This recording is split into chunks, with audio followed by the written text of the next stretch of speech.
and all this money at stake, $500,000, euros rather, on this, and of course $1,000,000, euros rather, on the whole pot, the top 18 of the world. We've got another round coming up now, very dramatic first round, only half a dozen clears, and I'm joined now by former European and Olympic champion Fiat Raymakers from Holland. Fiat, big track the first round. Yeah, very big track. To be honest, very honest. The combinations were not difficult, or I mean, not the difficult thing. A few single fences, like number 2, which nobody expected it when we walked the course. So it's, and everywhere were the mistakes, till the last, from number 1 till the last. So he built a really big but very honest course. And a tight time. Tight time, but that's also a part of the class. So it's modern show jumping, isn't it, really? Like, right, it's modern show jumping, so it's you have to be very good aware of what your horse can do, but the time is very important, as important as the rest of the class. Time fall could be expensive. Yeah, in this case for sure it's going to be very expensive. Anyway, let's have a look around the track. This is the first fence here, a big oxer to start with, a related distance, Fiat, to the second fence on a little bit of an angle, and then a tight turn back to the third fence. It's true. So it's a decision of the rider if he will go forward to number 2 and to make a little bit a bigger turn to number 3, or he will make one extra and straight after number 2 he turns to number 3. So it's but it's open. I think it's number 9 or 10 strides, which we normally don't walk. Long way. It's a long way, very long way, yeah. And this fence here on an angle, they'll jump it a little bit from right to left, yeah? Yes, and that's always so. That means that when you jump a little bit from right to left, that some horses stay a little bit longer above the fence and tick with the hind leg on the fence. So it's already a little bit a technical clip. First of the related distances here, around the corner here, to a very narrow vertical fence, and then straight onto a big oxer. Yes, so we had the line already in the first round from the other side, but this time, so we have to do it short, and it's nice 6 to be honest. So the horse. Let's walk that way. Yeah. A nice 6 strides, just a holding 6 or a forward 6. Yes. No, I think it's 26.5 meters I walked, so it's a nice 6 on this level. It's a nice 6. It's not crazy. It's in the rhythm 6. And a fairly, relatively easy fence here, a bold fence with bushes, and it's something to ride at. Yeah, we thought it was a very fair, easy fence, but we are not used to anymore to the big plants inside. And we saw it in the first round. So the front pole came down many times because the horses a little bit misjudged the spread of the fence. The distance, yeah. So now we go around the corner. Where do we go from here then, Pete? Back to a long way. We'll better go that way because we can see which way we are going, because you don't want to be wasting time because the time was tight in the first round. The time was and it's going to be for sure, it's going to be tight in the second round. I don't think they're going to inside of here, but for sure they're going to inside of here. Or just inside that one. And outside that one. Yeah. And then again, he has a distance from short 7 and nice 4. And difficult enough fence here on an angle. Number 5, but he plays a little bit. He plays a little bit like you see. Number 4 is a big. Yeah. I'm not allowed to say, but a little bit old-fashioned fence. Yeah. And then he does a very modern, nice skinny light fence, and that's of course for the horses difficult. He's done it again here. Yeah, but that's the good thing about him. He builds fantastic. He's out of a team of the best course builders of the world. And it's fantastic to ride. So it's nice. Yeah, but you must have a plan to do the course. This is a very airy fence here. It's very airy fence, and the horse is a little bit. Again, they have to look at the pole. If they look at the standard, it's dangerous because they see the standard standing there, so they think the pole is there, but the pole is in front. And a short related distance straight after it, straight into the Longines board.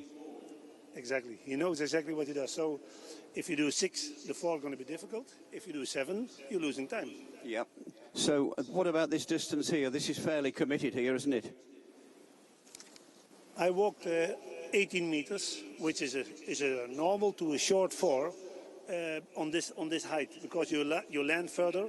So it's a nice 4. It's a nice 4. And a bold fence, which it needs to be into the barrier. A long way to the triple combination. Again, so he gives you some spots to catch the time.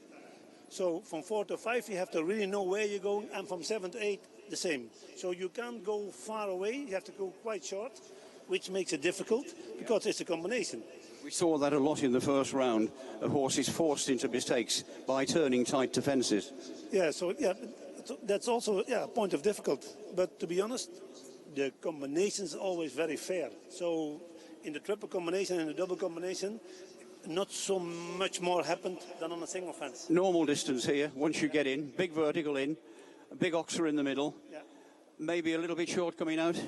He's asking, because also the first distance is not long, so he asks you that you take your time to jump the first fence as a single fence, and then move up a little bit. So, and then the horse will jump up high, and then he will jump the second distance easy. Easy, yeah.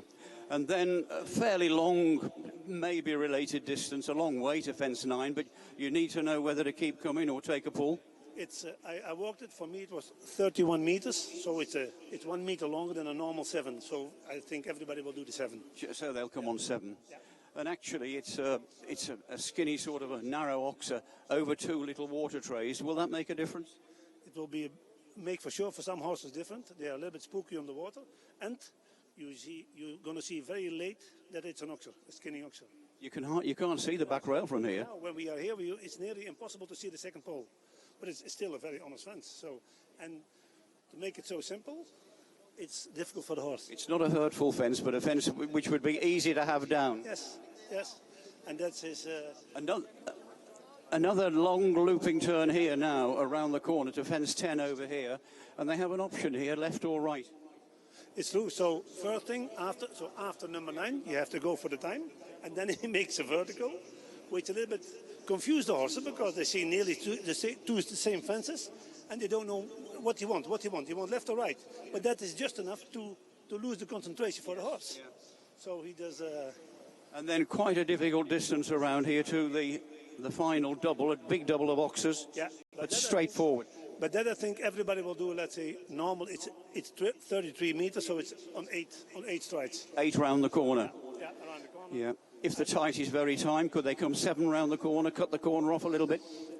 Yeah, maybe for sure somebody going to try. If he has nothing to lose, if he has 1 down and he wants to win the total, maybe some riders they can win the whole. Like let's say Rolf Geurer or Scott, they will do. Then they risk everything for sure. A time fall, could be very dangerous. What's the distance in here? Normal distance? Normal distance. Yeah. No 2 strides. Nothing, not crazy short, not long. And again. One more fence to the last now. Yeah. Also, I walked it 33 meters, and it's again, so it's 8. But after the thing is, of course, double oxer, forward, and then waiting the 8 strides to the vertical. So, and at the end, of course, the horse is getting a little bit long in the body, so you're going to be more quick there than you think. And you need concentration. A big fence to finish. A big fence to finish, and it's like I said, the second round.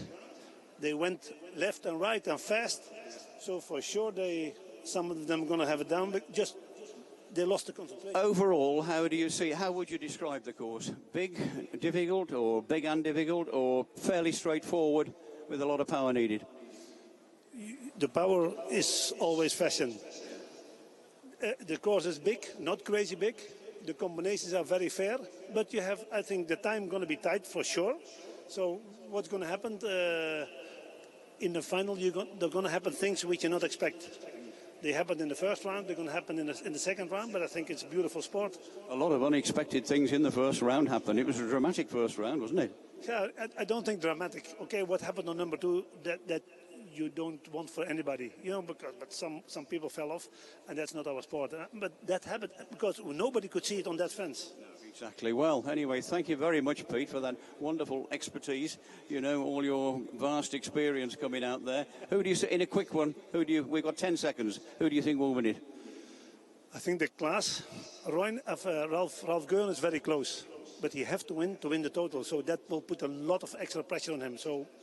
All to play for. Let's enjoy it. Thanks for your time. Welcome.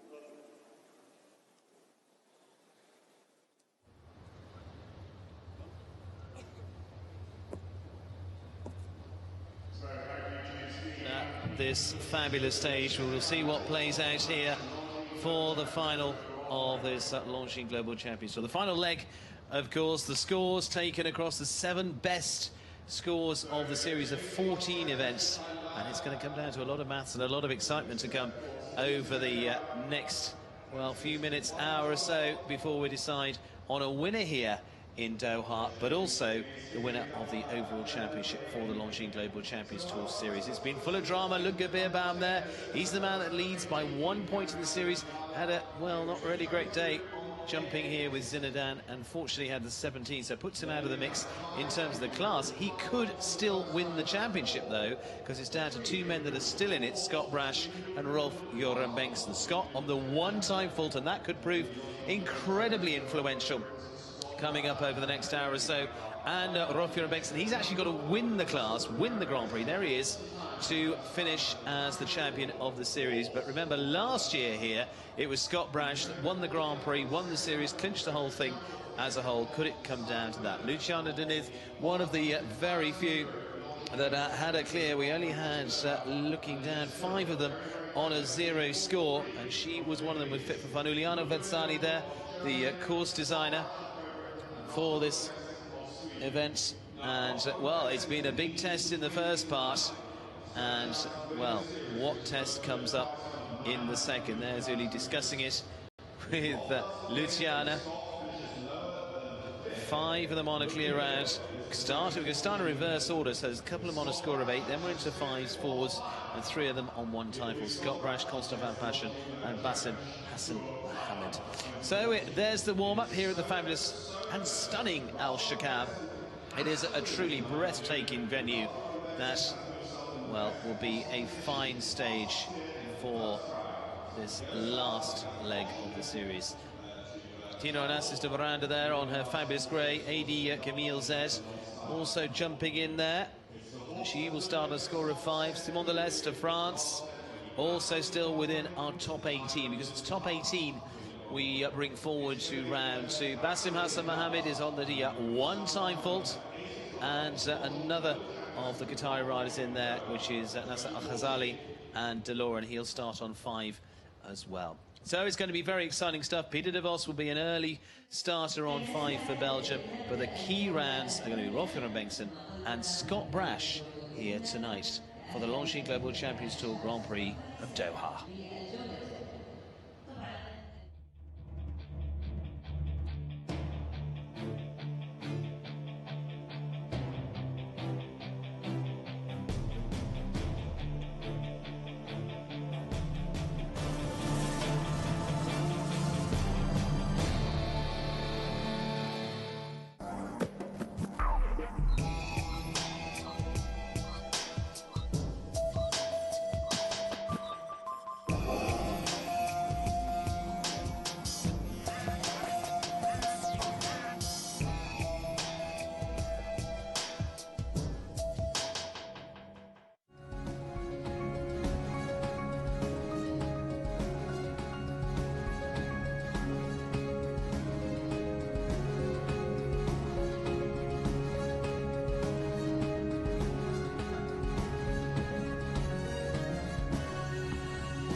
Well, welcome to Al Shaqab for the final stage, the 14th leg of the Longines Global Champions Tour. It's been full, well, of all sorts of excitement so far.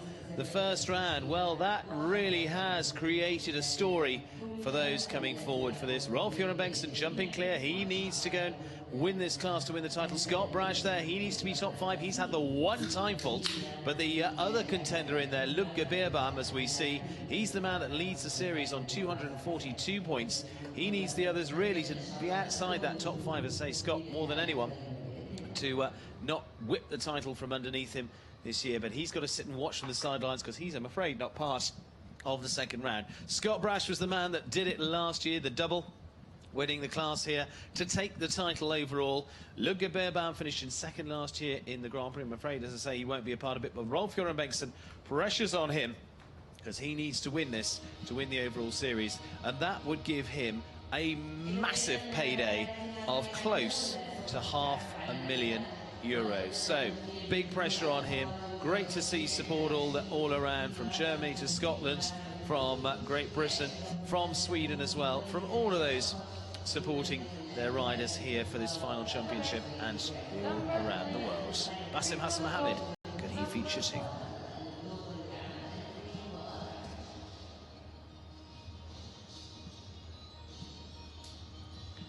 Well, let's have a look at some of those rounds from round one. And it was a brilliant one from Rolf-Göran Bengtsson and Kasalarsk. Once again, this top combination producing the goods to give one of the very few clears. Bo Kristoffersson, their business partner of Rolf, who's been here to support all the way, successful rider himself. And that team has got their eyes focused right on the championship title. Ludger Beerbaum, Zinedine had to defer to that horse later on this week. Unfortunately, Chiara wasn't able to be a part of it, and so unfortunately the horse that jumped so many clears in Grand Prix didn't have the day they would have wanted. There were poles all over, I'm afraid, and took Ludger out of contention for winning the Grand Prix here today. He's got to sit and wait, as I say. He's 1 point, well, potentially up ahead of them at the moment, and at 2:42 he's on there. He could finish, well, ahead of the field still, depending on what the rest do. He leads the way, 2:42. And those in the first round were Edwina Tops-Alexander. She's been in 4th place in the series overall. Unfortunately, with, again, poles down, put her out of contention here for the Grand Prix title. But the overall points, Ludger Beerbaum leaves 242, Rolf-Göran Bengtsson second, 230, and Scott Brash 210. But how about the lineup for the 18 coming forward for this second round? Look at that for a stage to start them on. Cameron Hanley will start us off, and Tello Zed, he actually starts on a score of 8, as do the first two. And then we've got several of them starting on a score of 5, including Peter de Vos and Steve Gerda, Athino Onassis de Miranda amongst them as well. Now a little further down the order, Simon Deleste of France, he's on 5, Christian Alman on 4, Jane Richard Phillips on 4, Dennis Lynch on 4, Bassem Hassan Mohammed on 1 time fault, as is Constant Van Passion. And as we go over the page to Scott Brash and Hello Sanctos, is that going to be absolutely key here? Luciana Deniz, fit for fun, in there with a clear, as is Roger Boss, Daniel Deusser, Jan Kandel, and importantly, the last man to go, Rolf-Göran Bengtsson. It's all to play for here, and it is going to go right down to the wire for the Grand Prix here and the overall title for the Longines Global Champions Tour Series. Upcoming, we're going to have a look at the course for the second round, and Steve Hadley's alongside me, who's had a look at the track.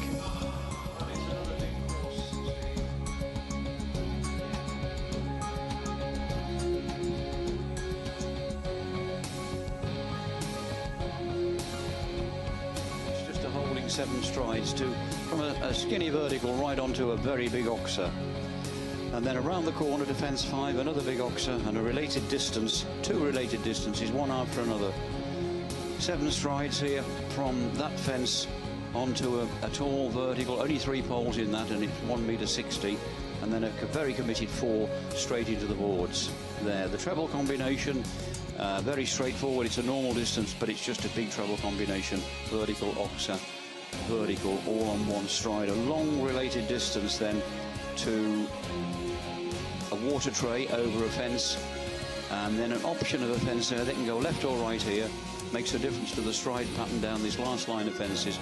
A big old-fashioned double of oxers there, normal distance, just big, and straight the way on down there, about 7 strides to the last. So a lot depends on the time, of course. It very much hinged on the time in the first round, made a lot of difference in my opinion. Let's see what he's got for them in store now. Yeah, 81 seconds the time allowed for this round. But as you say, Steve, the time in the first round was massively influential, not just in the fact people were picking up time faults, in forcing them or them making their own errors while they were trying to keep over this big track and get inside that time as well. Starting out a score of 80 is Cameron Hanley and Antello Z of Ireland. Cameron, who finished in third spot in Monaco earlier on this season, that was with Living the Dream. On the one time fault on that occasion as well. And interesting to see the 8s coming through. But it was a first round just full of, well, stories all over it, with every single one of them coming forwards. And, well, will round 2 play out in the same way? It's the climax of the whole of the year for the Longines Global Champions Tour, the best of the best, and understandably, it's going to be very, very exciting indeed. Jan Tops there alongside Kevin Stout, just looking at the first to go, and they're going to be watching this one very, very closely, Steve. Cameron Hanley. They certainly will, because the time was so instrumental in the first. How is it going to be this time? 81 seconds. We'll have a look round here with Cameron. It's a big first fence. Really there. It's 1 metre 50, 140 wide. Tall vertical, 160, the second fence. And then a turn round here, a related distance of 160 vertical, not very wide. Forward 6 strides to a big oxer, 155 and 160. And now a tricky line here. This oxer at fence 5, 155, 160, not very wide again, as you can see. 7 strides, that's what I made it, and a very committed 4 here, right into the perimeter fence. He's running round that corner to save a bit of time.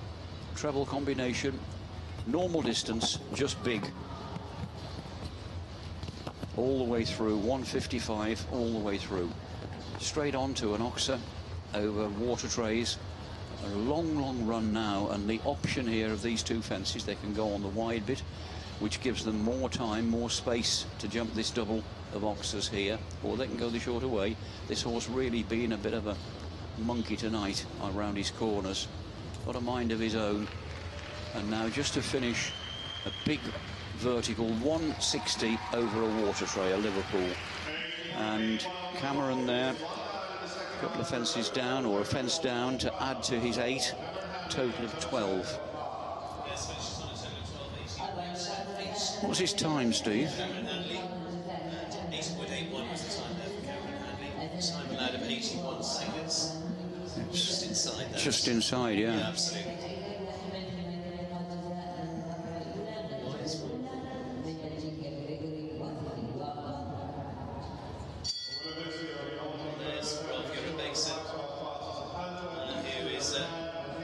Half in the driving seat at the moment.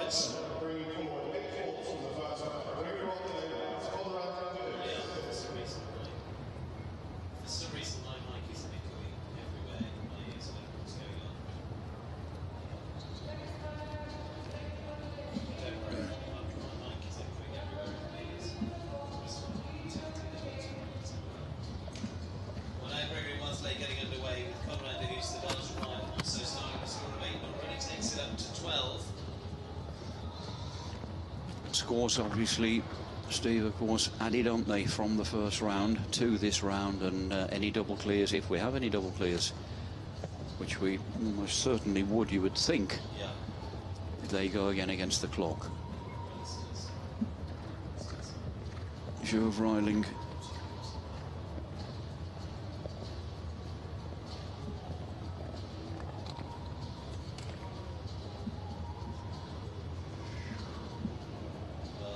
Taking it up to 16 so far. Martin new way, as I say, we'll see how close that is. Be a big factor. Gregory Mosley, winner here this week of a class. Been in very good form all throughout the year. This was one of the most memorables. Rider combinations in Paris. Anyone to see, not because they won, but because the bridle came off the horse's head. Still jumped the last fence and still jumped them into a good position without quite literally batting an eyelid.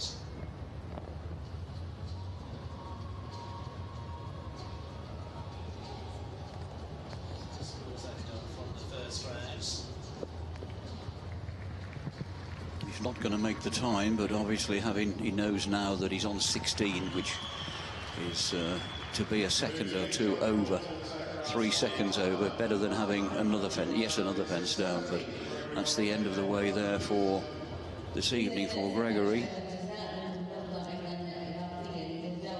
It's going to be very interesting to see how this really alters things as we go through the scores. 1 and 2 in there, Steve, that possibly wouldn't have thought they were going to make round 2, that have now. Really, they want to try to put those clears. It sounds easy. Both rounds have been tough. Exactly.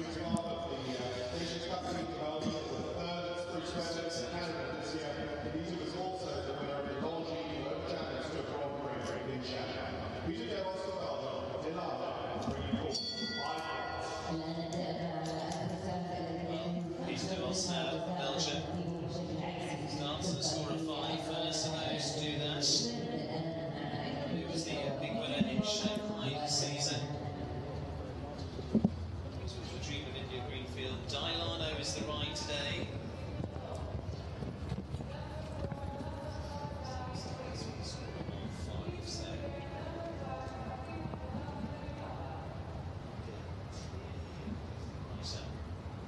Very short turn there back to that fence to try and get a bit of time. It's a good fence to turn back to, really, not an enormous fence. And this distance here seems to be riding fairly well down here from this fence here. 7 strides and 4 to a wide oxer. Big scopy horse, this. Treble combination. Not an easy turn to it. They've got to get right into that corner, get straight. Big vertical, wide oxer. 7 strides onto that. This horse jumping a very good round. Be useful indeed if he can stay on the 5. Good ploy there. Came inside that fence, popped over that fence. Should jump these double of oxers for the fun of it. Big jumping horse like this. And runs him down to the last there. A very good round indeed there for Peter Devos. A clear round. That's a useful one, Steve.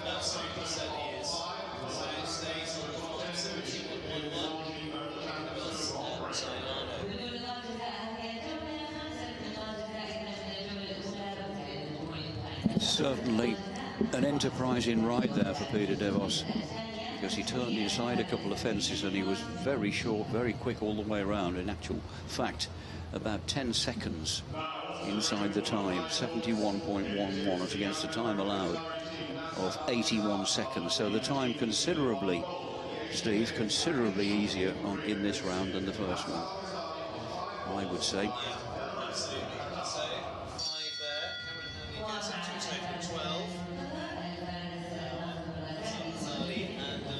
Super results for Qatar this season with Team Gold at the Asian Games. Growing in stature all the time.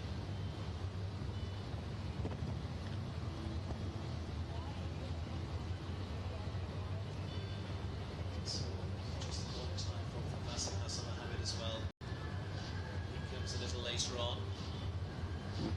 Another one turn, very short to that fence there, to make sure of trying to get inside the time. I don't think they need to be taking any undue risks around here.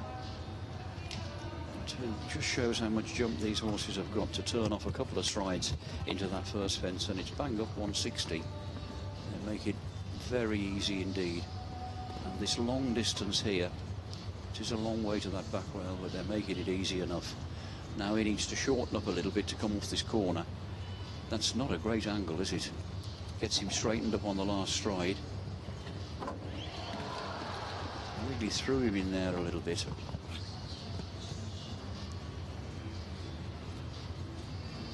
Now which side? The easier line obviously on the right gives them more distance, and they've got time to do it now, to go around the wider side, to get to this. Gives you a better line and a bit more distance to that double of oxers, and then to set up for this big last fence. Sails over the Longines fence. Good enough round. That's to his score.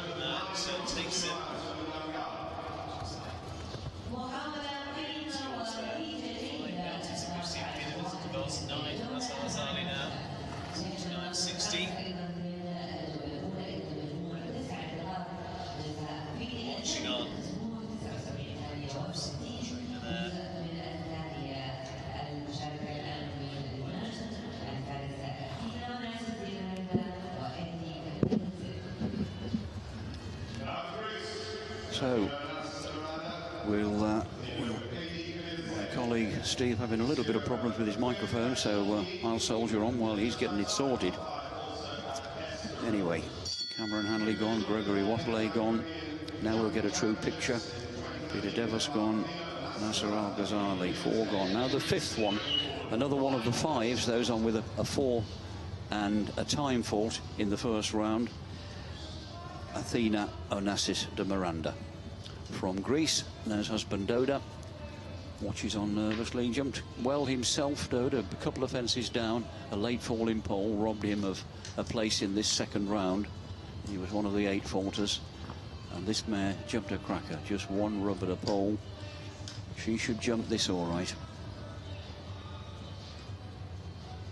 Nobody hanging about, but I think it's a whole different target now. They've got to try and jump clears. They've got a bit of time to do it now, which will certainly help them. But having said that, Athena just runs around the corner. There's so many. If you were with us when Piet Rainmakers walked the course with me, he said there's so many big, long, looping turns here that can run you into trouble where time faults are concerned. And on a long distance, it's very easy to get a horse long and flat, like she did there, and take that little vertical out. Very easy to come on a bad angle to that fence because they need to get right down into that corner. Although it's a pretty straightforward triple combination. A big fence there, that's quite big when you get down to it over that dimple water trays. 160 again here, but fairly easy fence. And I think these double boxes are easy enough as well. They're biggish but straightforward, a good old-fashioned set of double oxers, and then a pretty straightforward forward stride down there to that water tray. And a very good round there for Athena. Yes, you know, she's always comes up that she's a cracking mare, isn't she? And Athena just rode her very well indeed. Just a little bit of a rub there, a bit unlucky. That could have stayed easily enough. Disappointed Doda, husband, but I don't think he should be too disappointed. His wife's ridden well and her mare's jumped well. Well done. Finishes on a total of 9 then for Athena Onassis to Camille Zet.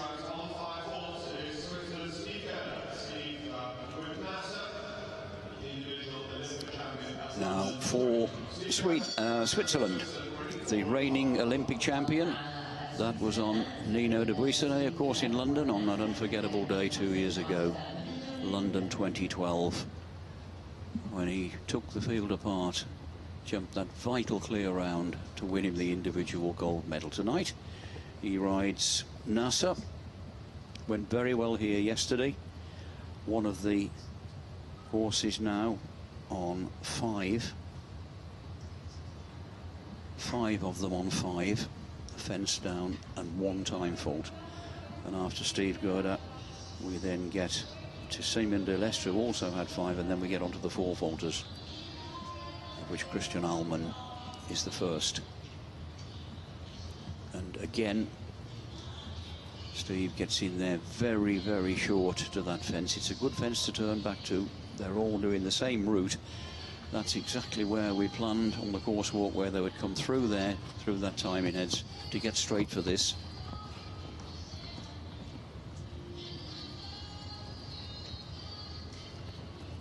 This mare jumps so much better out in the big wide open spaces of this arena here. She's not so good in a confined area of an indoor show.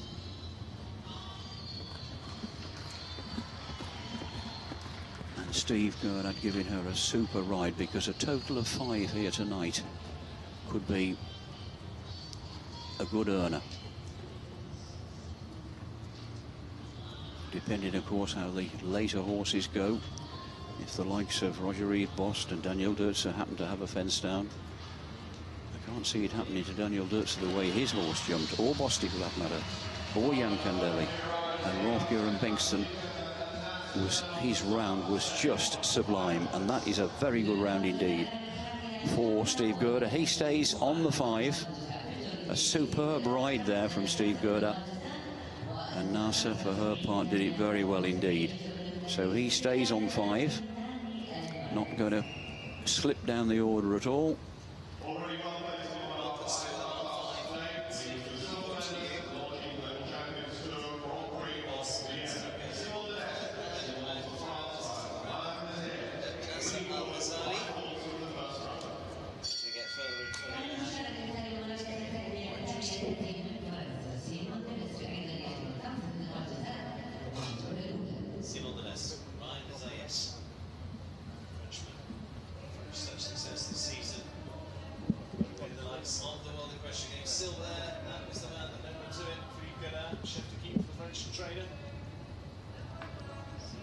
Finishing well in the last few legs of the Longines Global Champions Tour.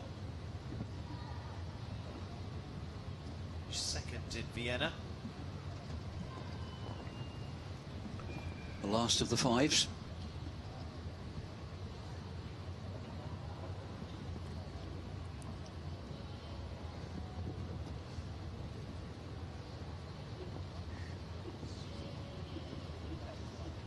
Different track altogether to the last one.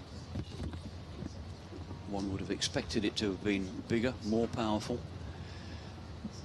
Perhaps a tight time again, but this is a reasonably generous time. He's gone back to being generous with the time, and nowhere near as taxing a round as the first one. It didn't walk as tough, didn't walk as difficult, and it's not riding as difficult, which would lead you to believe that the clear rounds at the end, of which there are 5, and of course 3 on time faults, might not get split up. We could yet have a time jump off, and I would fully expect to do so. Another one there, stays on 5. A superb line there from Simon de Lest. Scott washes, ruining that time fault. Well, and again, because that is going to cost him. Absolutely. Another pole puts him in equal with these guys as well, doesn't it? Yes. Yeah.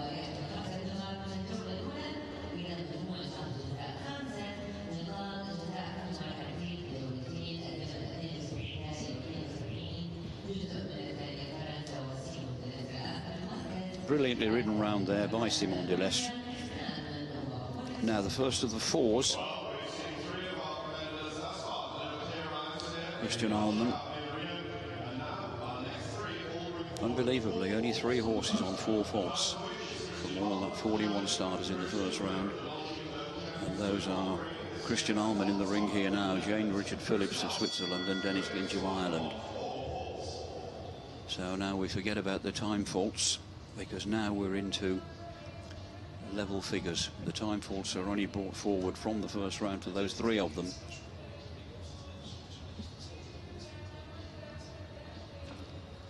Concentration on the face of Christian Allman. Clear round here could be very useful indeed to stay on the 4. Well, Christian Allman, as we know, is a man to keep producing the goods. So let's just see.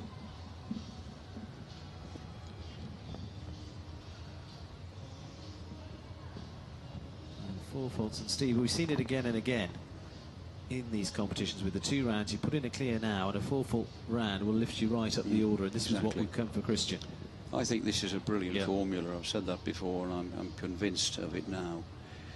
It gives riders a second chance. It gives our viewers and the public here more jumping, more for the money. They get 3 rounds instead of 2, and gives riders that have had an unlucky mistake in the first round, an unlucky pole, to fight their way back into at least a place like him. If he leaves everything up now, this horse looks like doing just that. He's certainly one that will come in fighting for it. Riding in his usual determined style, Christian. Coming the short way round there. Ooh. I don't know why he did that, actually, because he's got plenty of time.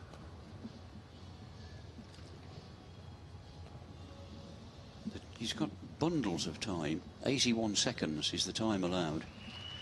And could have gone, I don't know, you know, who am I to tell him how to do it? Nobody, by comparison, but to me, it would have been a lot easier line to have gone the further way round there and given him more chance to jump that fence.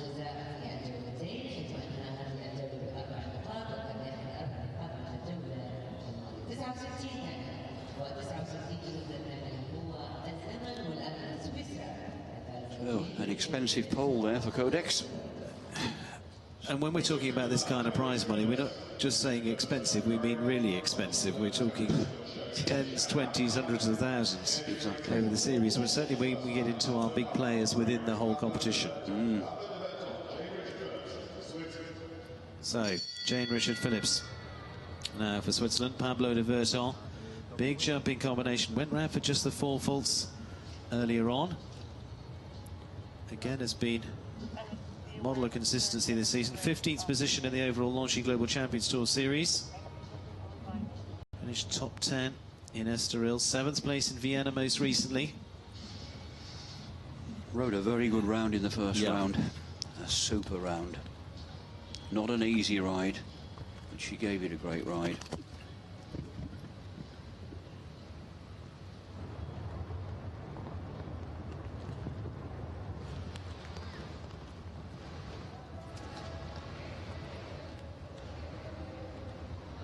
She keeps moving as well, doesn't she? She's one Keeps travelling. Yeah, because she knows as well, if you get those clears in later, it's all about her placing. It's no good concentrating on what the 5s have done, it's what's coming later on. Of course, their time, their time will count for lower placing, won't it? They won't divide the money on 4-4 on the 4s. They've got to go clear as if they're going against it. Well, they are going against the clock.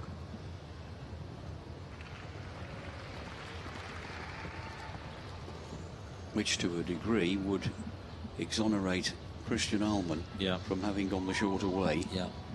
Because he was obviously going again and going for the time to try and get the time, assuming that he was going to stay on the 4 faults, which of course he didn't in the finish. Hindsight's a wonderful thing, though, isn't it? In anything, isn't it? Well, finishes on the 4, 73.96. Husband Ignaz Phillips down there. And Jane Richard Phillips, I think she's very, very happy with that one. She'll take that one away. Pablo de Verton on the 4, 73.96. And, well, best of the scores so far. We'll have a look at that overall shake-up at the moment.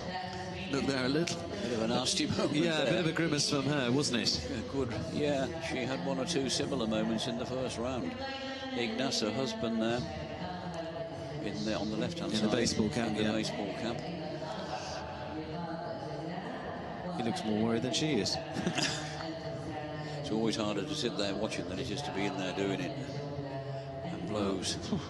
Quite rightly smiling. Got it over and that's how it sits at the moment. Jane Richard Phillips on the 4, Peter de Vos 5, Simon Deleuze 5, Steve Gerdat 5. Where will that put them in the final places? Remember, going in reverse order, we've got 5 of them on a clear round to come towards the end. 18 of them all. We're hitting the halfway stage of the second round of this Longines Global Champions Tour Grand Prix. And they're always got to be thinking what the next one's going to be doing, haven't they? It is a lottery, isn't it? Yeah. You've got to be making calculations with this all the time. It's not just a case of jumping the fences. They've got to be trying to calculate how fast they've got to do, what they've got to do, whether to try and jump a clear round and be sure of getting good money, or go a bit quicker and go up 3 or 4 places with a clear round. Well, Dennis Lynch now of Ireland. Finished second here earlier on this week. And himself has finished well in a Grand Prix here in Shaqab before now. He himself has been through to a number of legs of the second round of the Longines Global Champions Tour this season. Last of the 4 falters. A fast, clear round would be desirable. And Dennis would know that as well as anybody. This finish was 7th spot in Paris earlier on this season.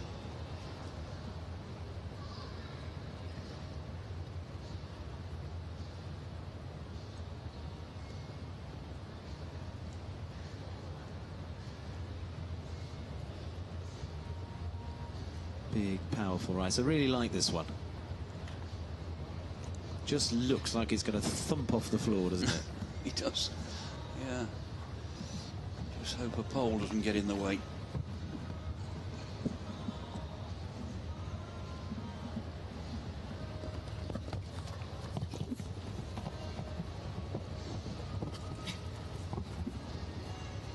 They're all taking advantage of that easy turn to that third fence to get a bit of time, try and climb up the ladder.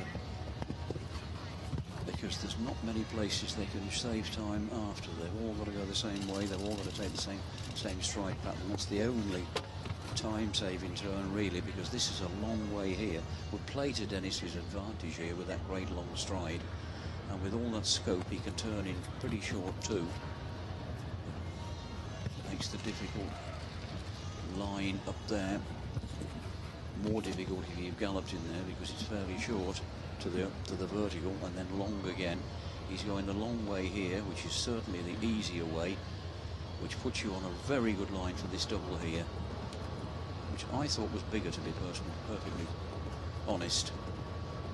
It's an easy enough double of boxes. When you walk it, you think, well, that's no big deal. I thought it would have been a lot more powerful than that.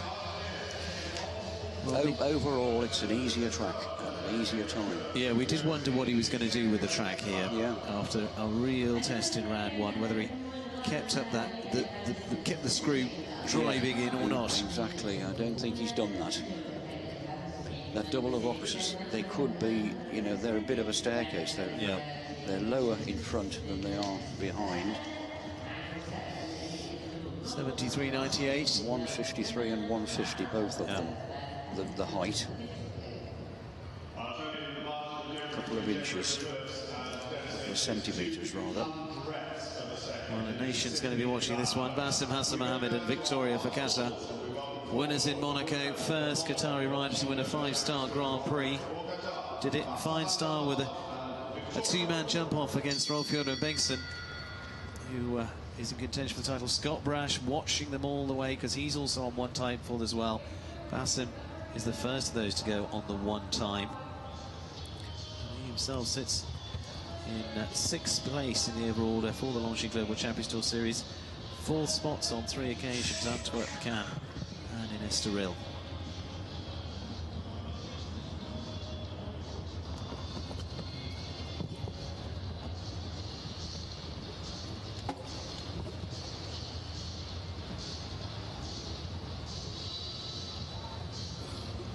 This huge arena, there's so much space here. Before you get to the next fence, it sometimes looks like a quarter of a mile. Well, way and round it's the not far off. No, it's certainly like jumping outside. Bigger than a lot of grass arenas or surfaces outside.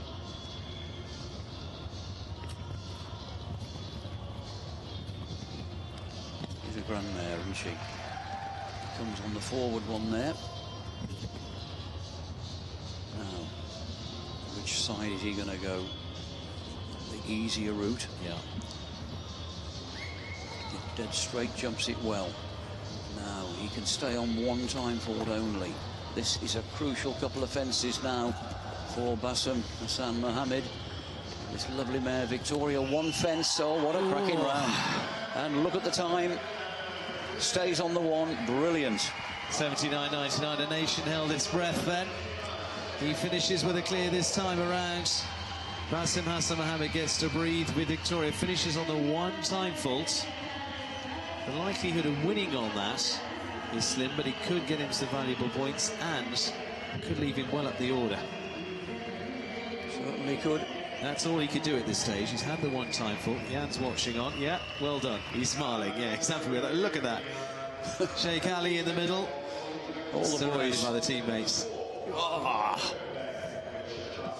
Have that. Good man. Thanks from the side and from up above. There we go. And the floor. One very happy trainer.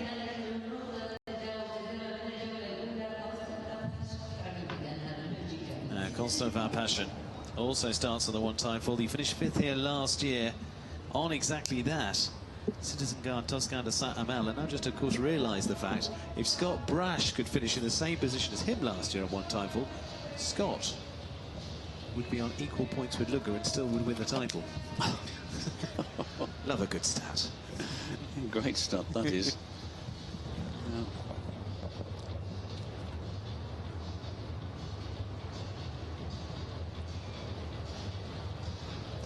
other thing is, for Scott, having seen the one time, well, jumping clear of Bassem, I know this sounds a strange thing to say, but he needs a little bit, be a bit quicker than Bassem does on the one time to finish ahead of him. He can beat him against the clock. Yeah, he's had a fault. He's had 4. He's had one down. It just hasn't been quite his night, has it, Constant? He's ridden brilliantly. This horse has jumped brilliantly. But he was gutted about the time fault in the first round. And now the time has caused him, trying to make up for it, caused him to have a fence down. Now he's got to go even faster, because now he's got to try and beat the other 5s. Yeah. Great formula, this.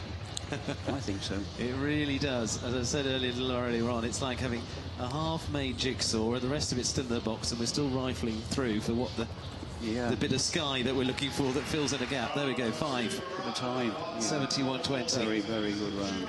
We'll have the full picture in a bit, but we've just got to keep waiting, step by step by step, to where it's going to finish. Goes into 5th spot. Bassem Hassan Mohammed leads the way on the one time full.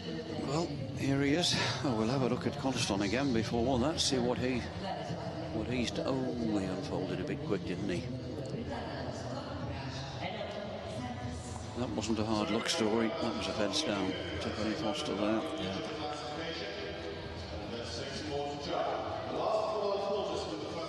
Well, now, on one fault from the first round, last year's champion needs to finish top 5 to take the title, and that also doesn't bring into account whether Rolf Göran Bengtsson wins the class. If Rolf wins the class, he wins it.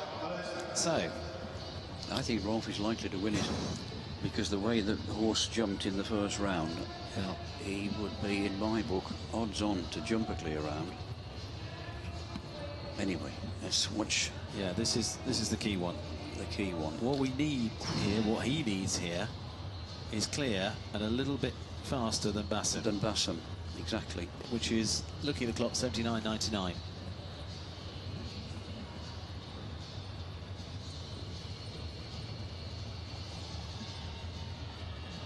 What a great combination this has been this year. 3 times winners on the circuit. London, Cannes, Estoril. So far, so good. He clinched it last year by winning the Grand Prix. Wasting no time there.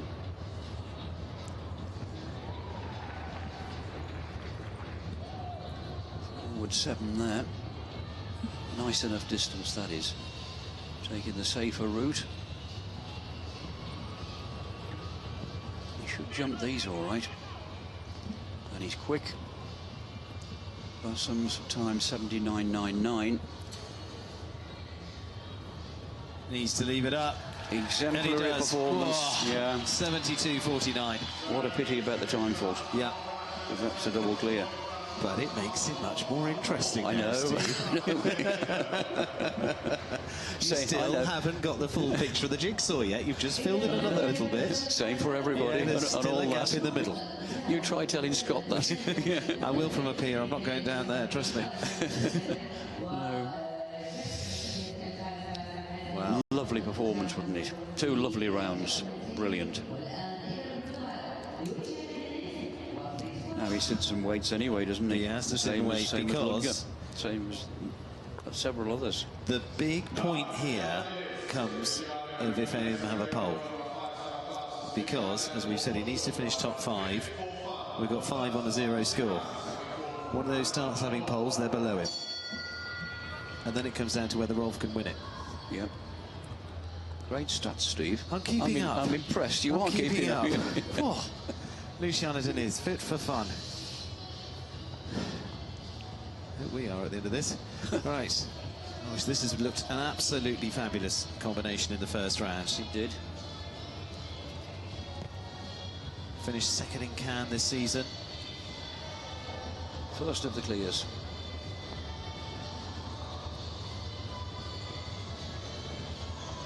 Five of them.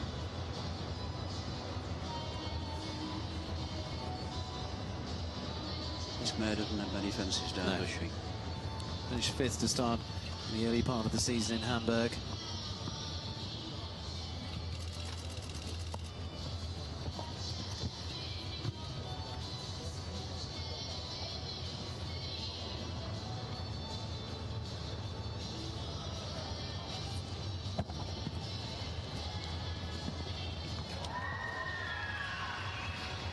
Scott will be watching these sweating. He will, because this... If they all jump clear... Very much like a double clear, isn't it? The bat's back First. in Rolf's court. She'll jump these all right.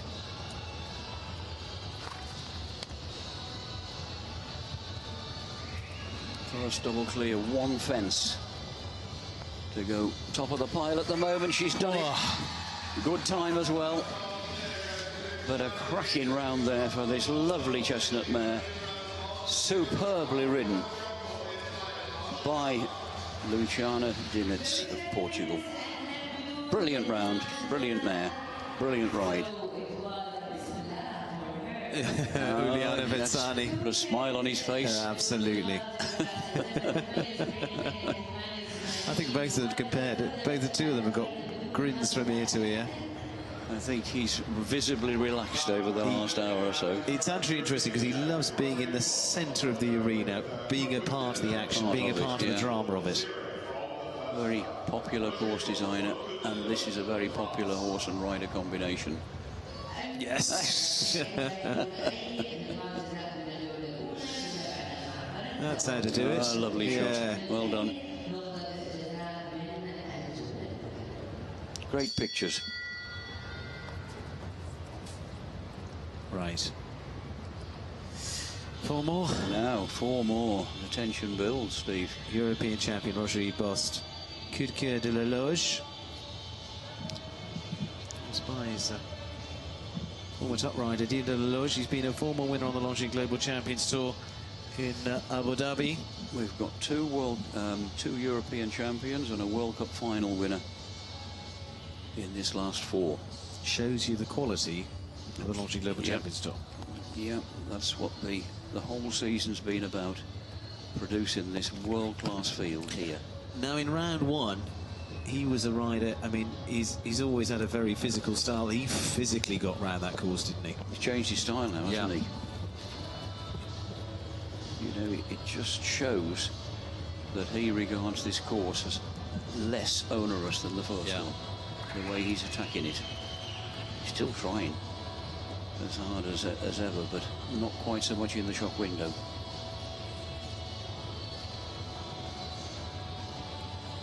This horse and him, they go beautifully together, don't they? The horse lets him carry him round. Her round.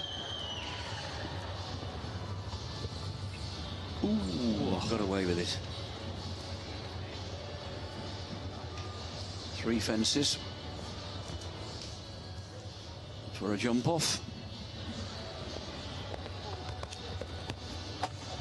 Oh, Bosty. What a fence to have.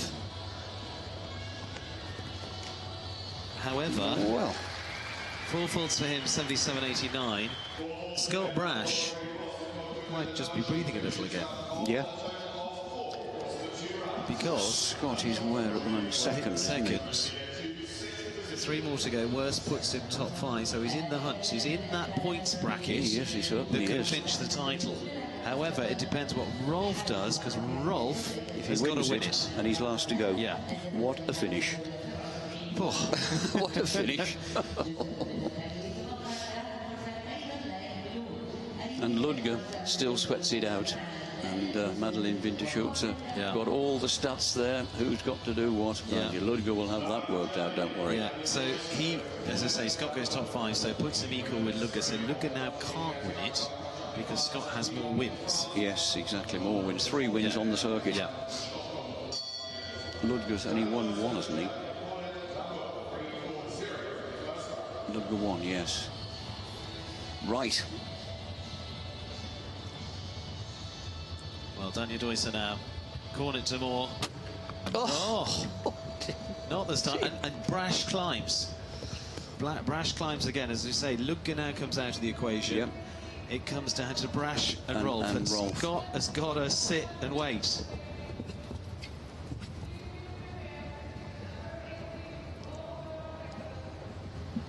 Rolf has got to jump a clear round. He's got to win it. It's as simple as that. Got to jump clear in this. And win it too. And beat Luciana. Yeah. At the very worst. Because, depending what the other couple do. Well, depending what Jan Kandel does, who's still to come, he could be in that jump off as well. If we go that far. If we go that far, we haven't got a jump off yet.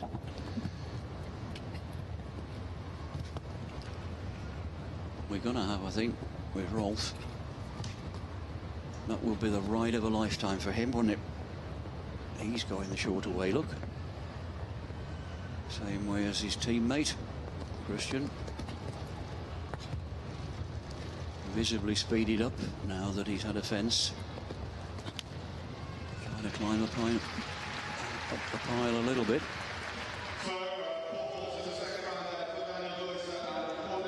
Well, Scott Brash watches on.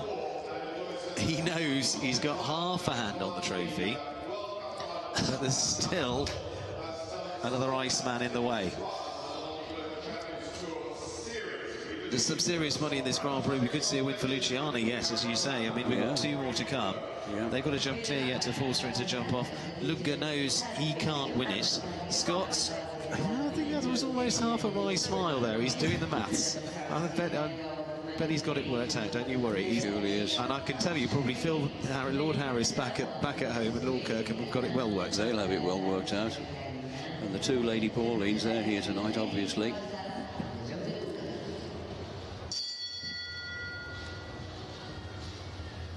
Well, going through, Scott Brash, just confirmed looking through.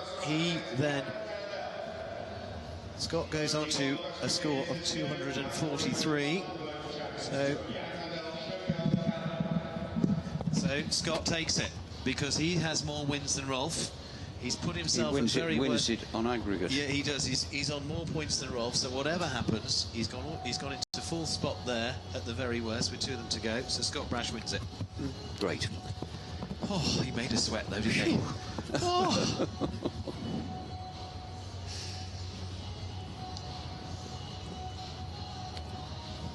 Jan Kandel on course. Now, don't let us distract from this Grand Prix because there's 148,000 euros to the winner here. Yes, this is a separate class. And there's still a bit of jiggery-pokery to go on with the podium of who's going to be on that podium in the final lineup. And Rolf, even now, if he won it, would still be equal with Scott. So, as I say, Scott would win. There's jumping out of her skin tonight. Can't believe how badly she went yesterday. And Jan riding for his life here. He'll give us our second clear. The way she's jumping this, I don't think she'll have these.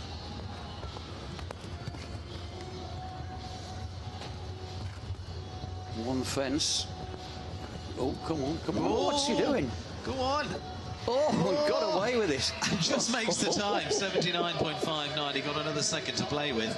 Yeah. Whoa. Whoa, yeah, exactly. I think his face said it all then. Whoa. Really, the pressure got to him there because he had an extra stride he didn't want. Oh. If he rode that 100 times, he wouldn't ride it like that again. No. Oh, not sure it's a smile or a grimace. A grimace, I'm sure. Whoa, go. And the old mare dug him out of it. Well done. Apart from that, it was a brilliant ride there from Jan. A real anxious moment there, coming to the last. Knew he'd got to leave it up. And he's still bang up there. 2 clears, 2-1-0. Congratulations going to Scott Brash down there. They know down there he's won the title as well. And from Steve Gerda as well, the Olympic champion. Isn't that nice? Scott's world #1 at the moment. Lunga Bilbao. He's been playing it out. It just hasn't gone his way this week because he's here. Unfortunately, his top ride wasn't able to, could have competed. Possibly he sensibly said no. And, Rolf Bengtsson. He knows he's worst third, I think is the maths on this one. Yes, I'm sure it is. On the podium. But with Casalar, so now his big game is going to win this. Even if he did win it, Scott's going to beat him on aggregate, isn't he? It takes a bit of pressure off him, if you like. Unfortunately, it's not to win the title. He's still going to pick up a lot of money in the series overall. But now, caution to the win. Yeah, he's got to go and win it. It's a lot of money just for this alone, but a lot more money's gone out of his grasp at the moment. Fair play to Scott, though. He has won 3 this year. Yeah. Nobody else has done that. He does based on performance, absolutely deserving. And you'd have to say, to win 3 titles in a year, which nobody's ever done before, and then not be crowned champion, would be a travesty. Yeah. And beautifully produced for this one class. But let's not take our eye off this man, because this man, he is. I would love to see him atone for Weg, because he had a nightmare day in that final 4 in Normandy, and it would be a real shot in the arm for him to get it back today. And he's still bang on course. We've got a 3-way jump off.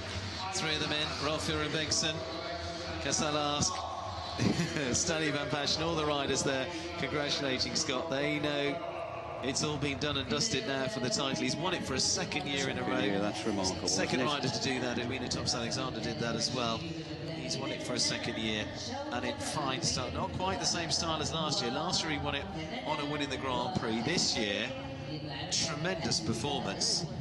But boy, did he make us all sweat for it. He's going to be 4th, isn't he, now in this competition? Yeah. In this leg here. Cameron chatting away to him there. What I would have done is... Yeah, exactly. It couldn't happen to a nicer lad. Yeah. He's a charming young man. And I think you give huge congratulations as well. We know that the owners, well, 2 of the owners are here, Ladies Harris and Lady Kirkham, and back at home I know Lord Kirk and Graham and Lord Phil Harris will be watching on. Yeah. On every moment of it. Look at Beer He's been a great sport all year, ridden brilliantly. And there it is, 3 of them to battle it out. Rolf Bengtson and Casalask, Luciana Deniz with Fit for Fun, and Jan Kandel with Showgirl in this final leg of the Longines Global Champions Tour. And then a little further on down the order, those that climbed: Jane Richard Phillips, Dennis Lynch, Roger E. Bost, Peter de Vos finishes on the 5, Constant Van Paschen. Unfortunately, it was 1 down for him to finish on that. Christian Alman onto the 8, and a little further down the order, Steve Gerda into 13th position. So 3 of them in the shake-up for this overall championship. There we go, Scotty. Happy? Yeah. That'll do.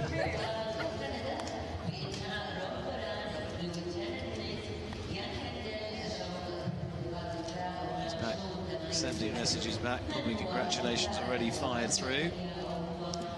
Talking to the owner and his mum and dad. Yeah. For sure. Jump off. 14. That's 14. There it is. Top right-hand corner.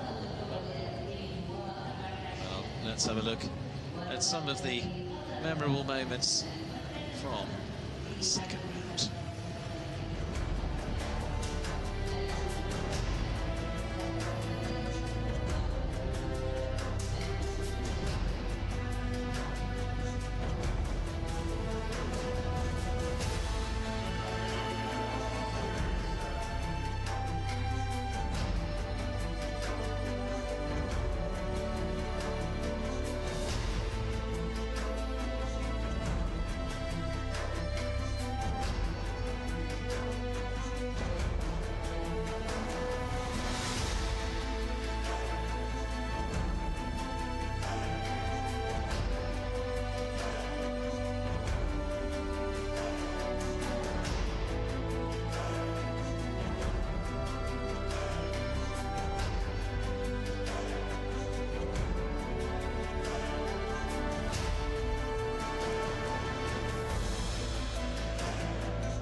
Well, that's the three of them coming forward for the jump off. The final of the final leg. The final leg of the series for the Longines Global Champions Tour. Luciana Denith will lead us off with Fit for Fun. Jan Kandel with Showgirl, and Rolf Bengtsson with Casal Ask. It is going to be an exciting finish. We know the overall championship decided, and only just decided. Now having a look at the plan there. There we go, round we go. Steve will take us around that in a few minutes' time as well. We'll have a look at the graphic. Bo Christofferson having a look there, supporting Rolf Bengtsson, who's our man just in the foreground. Bo having a look, giving his thoughts.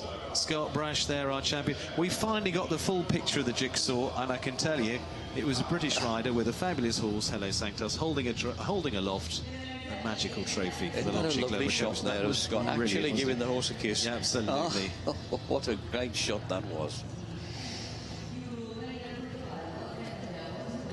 So we're going to go and have a look at the animation of the jump-off course. Steve's going to take us around it. Three of them to battle it out. Steve, what do we got? Well, a new fence to start off with, Steve. There at fence 14, a new fence altogether. And then straight on to fence 9, the old fence 9, back to 5. That fence there. Take out 6. Straight on to 7. A long way there to that oxer there, right into the crowd. And then back to the second two parts of the treble combination, the oxer to the vertical, and then a long run here as well. 11A. That's the first part of the double of oxers, and take out the second part, and a long gallop. Who's brave enough to gallop and keep on the long stride to that water tray? Bit of a slalom, bit of a gallop. I was about to say, look at that drawing. Up, down, and around. Yeah. And a big arena like this. And I mean, big arena, this is a gallop. Absolutely. But Steve, I mean, it's been your first time seeing the Al Shaqab arena here. It is breathtaking, isn't it? It is. It's unreal. You know, I just can't describe just how magnificent it is. What a lovely moment there. Congratulations from the great Ludger. Well done. Yeah. Again, great camera work. They really are alive and on the ball down there with the roving cameras, aren't they? Absolutely. Well, great to see that. A legend of the sport, congratulating a man who's already etching his names into the history books. Scott Brash, one day, might be standing there shaking of the hands of a young pup. And he says, well done, you've beaten me. Exactly. What a great moment. It's going to be a long time yet, though. Well, Ludger sporting as ever. They have quite literally flown in around the world to watch, and I know we've got lots and lots and thousands, millions of people watching this around the world, which is great. All tuning in to see how it plays out for the overall series. That we know. And of all ages as well. Having a great time here. Give it.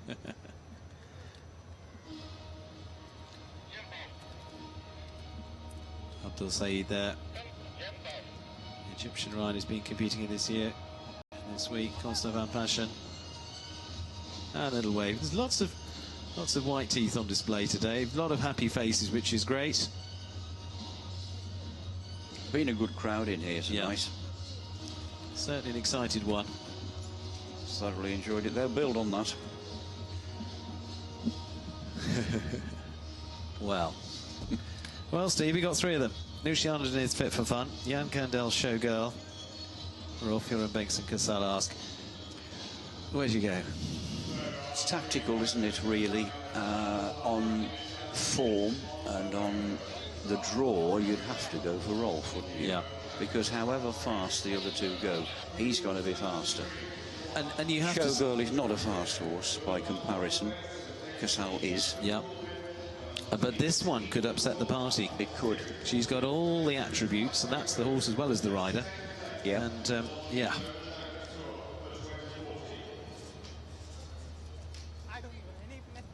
She's got to set a fair old target, enough target to force Rolf into a mistake. And they've taken out a lot of the trouble here. They're not... there's not many tricky fences here that I can see. Up the gearbox, straight into fifth, and away we go. It's interesting, Steve, the way, and we'll see how this jump-off does go. But the way 3 rounds, 3 very, very different rounds for this competition. Very much so. Yeah. Yeah, very much so. Now, how fast dare she go? I think she's got to go very quick, you know, because, as I say, however quick I'm not talking about faults. Yeah. Whoever goes last here has got a tremendous advantage, and Rolf Buren-Bengston on Casal is one of the fastest combinations in the world, yeah, without a doubt. Having said that, we got it wrong in Monaco when Bassam followed him. And he's to be fair, Bassam has gone on again and again and again to prove that that form, hasn't he? New fence 14, and she's off at the gallop. It's her only choice. She's sure of third. If she's slow, for sure Rolf would beat her.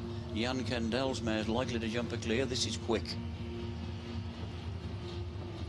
Straight back here to this oxer here. The second 2 bits of the combination. This is very quick indeed.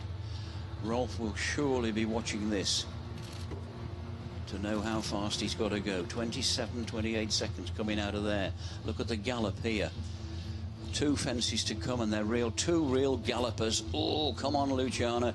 Keep galloping. Take the chance. She takes the check and leaves it up. What a lovely round again. Now that really has given Rolf Buren-Bengston something to shoot at. And let's not forget Jan Kandel. Yeah.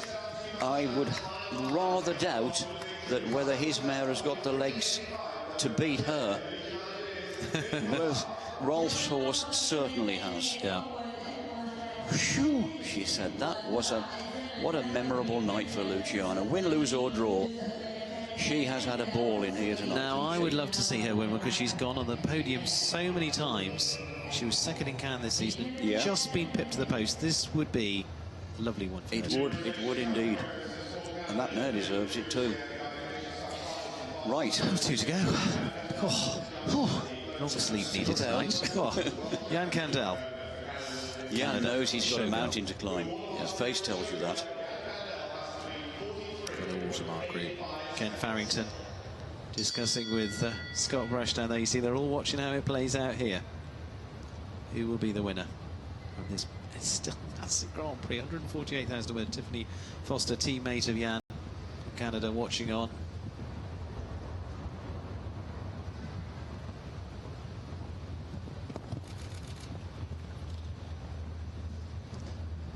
.43.85. 28 seconds landing out of the treble combination, or a bit less. He's not hanging about, is he? He's got nothing to lose. He might as well not go if he hangs about.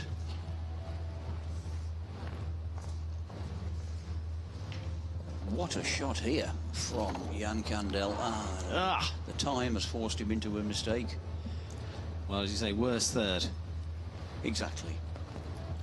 Just look at the time, though. Her time was 43.85. Not going to be a lot in it anyway, is there? 43.20. A little bit quicker. Half a second quicker.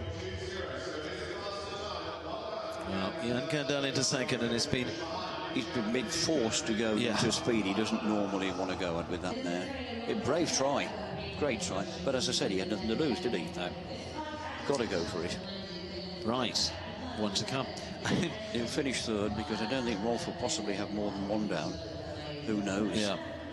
And you'd have to feel slightly sorry for Rolf, as well as congratulate him, if he wins this, because that's, at the start of the day, what he needed to do to win the title. And if he's done all of that and he still gets beat... still hasn't won it. Still gets beat, you know... as it's panned out. You've done everything you can do. But he's not there yet. He hasn't won it yet. He has not won it yet.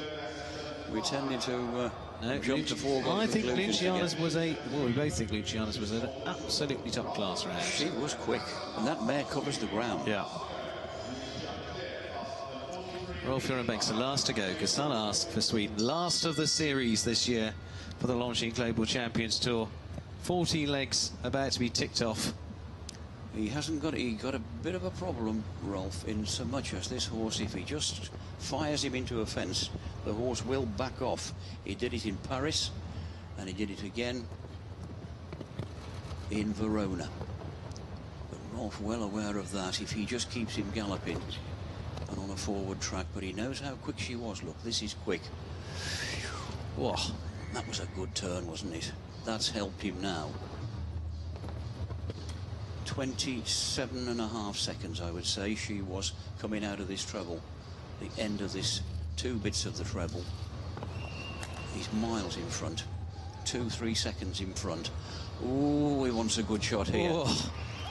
Got it. Now then, he can take a pull now, and he's doing that. Got it right. Brilliant. Yeah, brilliant. 40.46, 3 seconds. Always going to happen, wasn't it?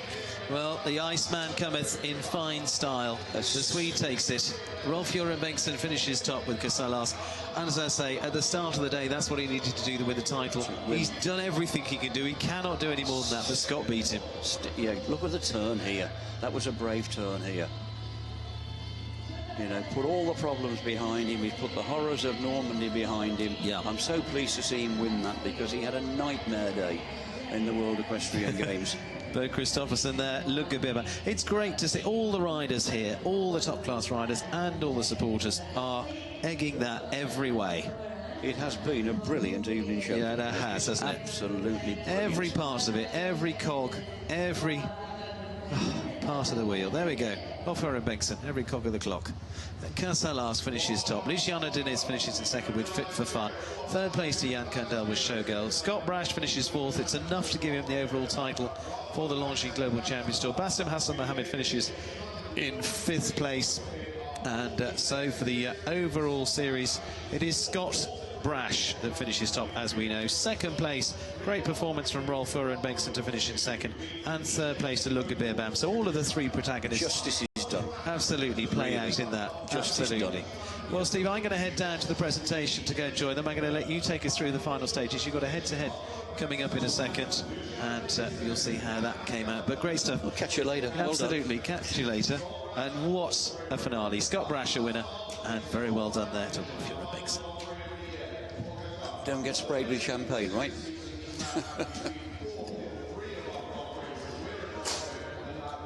Well, here is the head-to-head, and it was always inevitable that,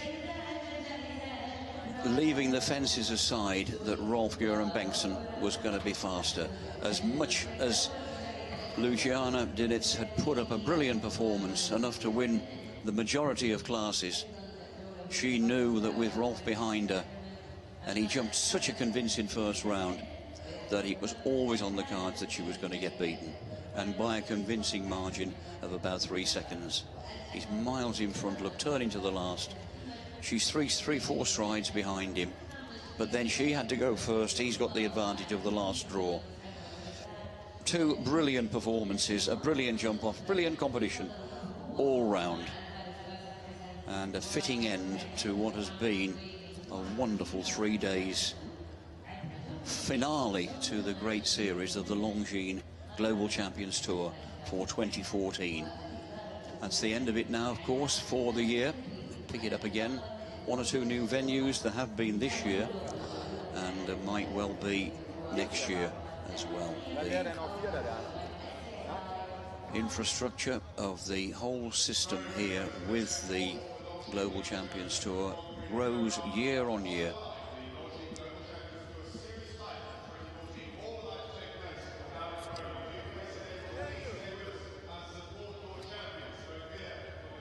And there it is. There's the final standings, the overall standings. And to me, justice is done there, because those 3 men at the top of the pile, they really, and the top, well, the top 5 as well, really, you have to say. Rolf-Göran Bengtsson at one stage looked as if he could win it. If he won this competition, it panned out differently. Lundgaard jumped into second place, and Scott Brash, a great performance there, overall champion, fourth in this table, this competition tonight, with that wretched time fault. But you know, the big pot, the 1/3 of €1 million is his. All the way down the line there.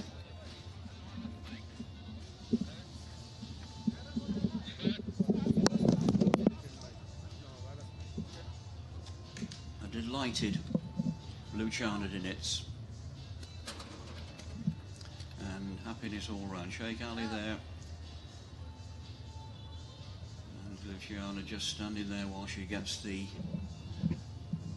winner's sash on there for the first three. Podium finish. They'll get their presentation on the horses, and then a podium finish for the overall champions. There's the man. Due retribution for... He's had a great season. He had a wonderful season, and he's produced some wonderful performances, which we come to expect from him. It didn't go his way in the World Equestrian Games. It was just one of those days, a bad day at the office. He could do nothing about it, and a memorable competition just didn't go his way. But a memorable competition here tonight certainly has gone his way. The crowd, it hasn't been a packed house. You'd be telling fibs if you said there was a lot of people here, but nowhere near, of course, as horsey a nation numerically as you would get in the United States or, of course, Europe. Jacqueline Pellis there, stage manager from Classic Horse TV, and representing the Longines Global Champions Tour, making sure that Rolf goes the right way. He's certainly gone the right way tonight, hasn't he? Takes a bit of time to clear this arena, this huge arena. But what crowd have been here have been treated to a wonderful competition, obviously. And two jubilant men there. The smile on Rolf Göran Bengtsson's face tells it all. Young Scott Brash, never given to huge celebrations. He's a quietly spoken, nice young man. What can I say? That was a fabulous win for you, and I could almost say commiserations as well. You've won, and unfortunately you did exactly what you needed to do to win the title, but it just didn't quite come off. No, also my horse jumped even better and better.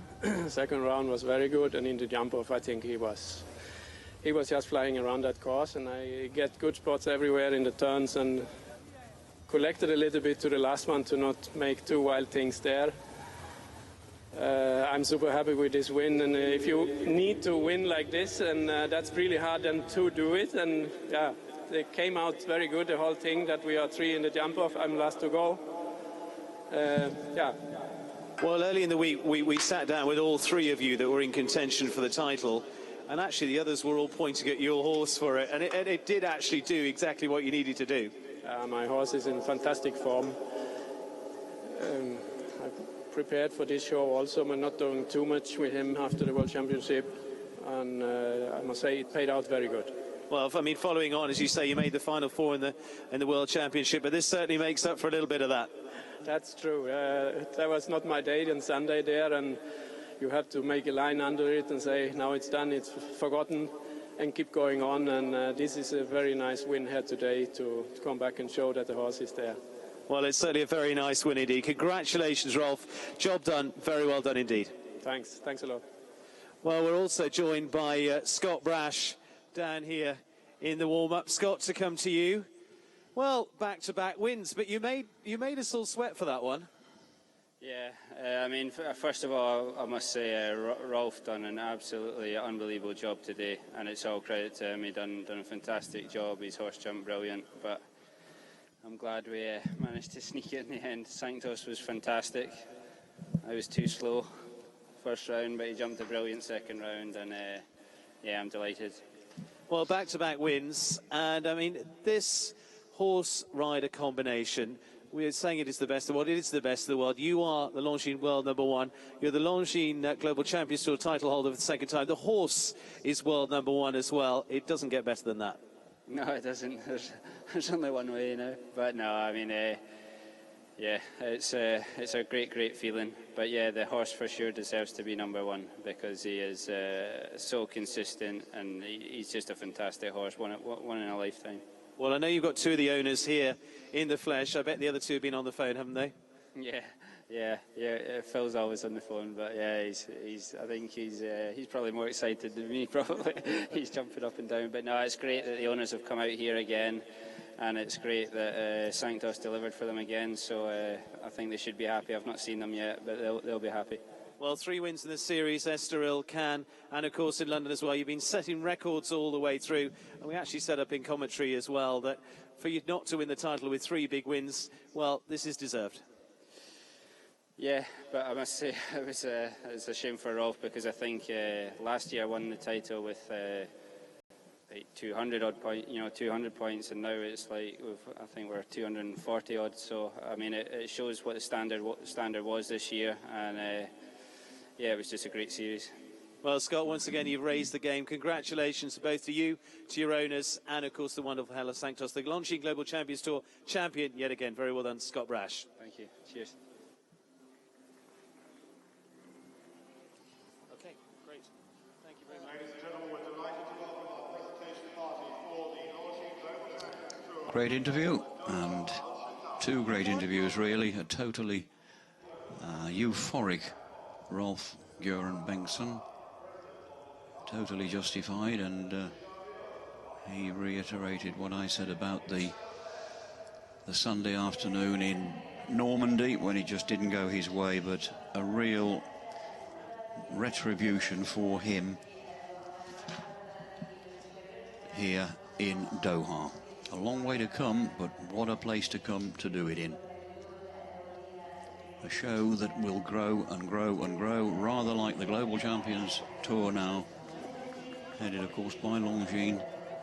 What a great series it's been. It's built year on year, 8 and 9 years. I think this is the 9th year now, and will grow from strength to strength. It will go to more nations next year.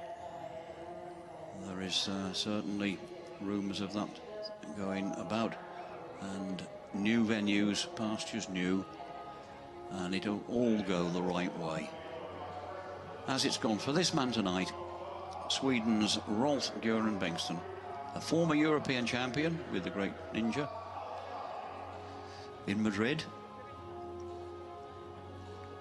A very consistent model of consistency all the way through this summer on these Longines Global Champions Tour shows. A great horse for the big galloping arenas. He was brilliant in Chantilly, in a ring which is even bigger than this one, outside of course on the race course there, and he's done it again and again and again. He's had 1 or 2 awkward moments as well. He had a tip up when he had the Paris leg on the Champs de Mars there in the foot of the Eiffel Tower. He had that one, tried to go for tried to take a stride out to a fence, and the horse backed him up and crashed the fence and dumped him on the ground, unfortunately. So again, this is due retribution for that. The highs and lows of show jumping.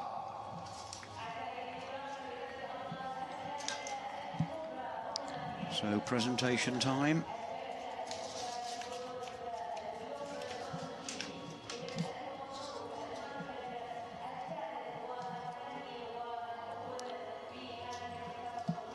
Prize money, incidentally, for Rolf Göran Bengtsson on this competition alone, 148,500 euros.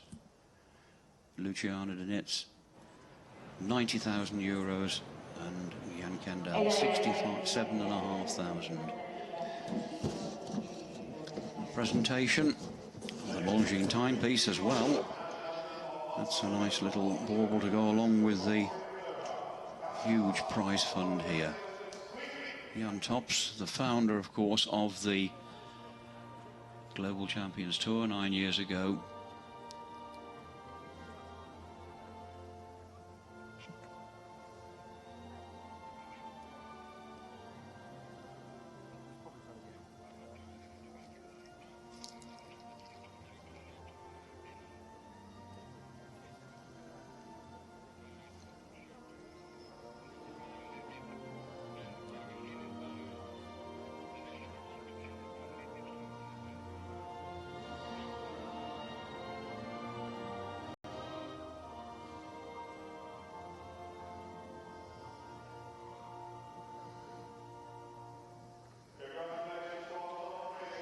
Swedish national anthem.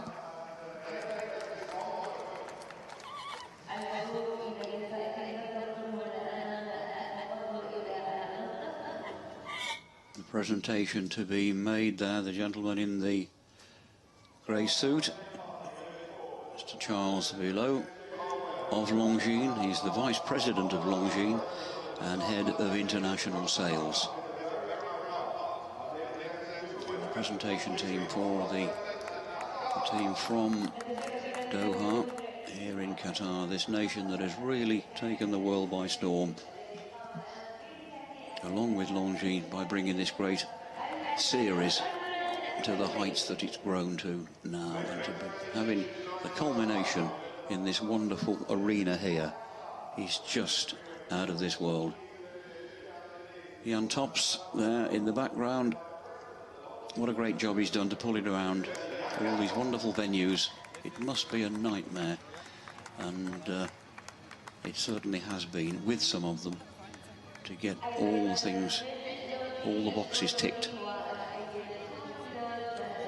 For example, putting on shows in places like the Inner Harbour in Cannes and in Monaco, both the same, on the Grand Prix starting grid.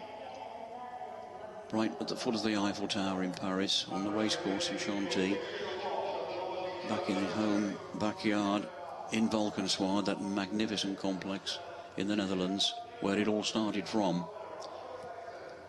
Great credit to Jan and his team and everyone concerned.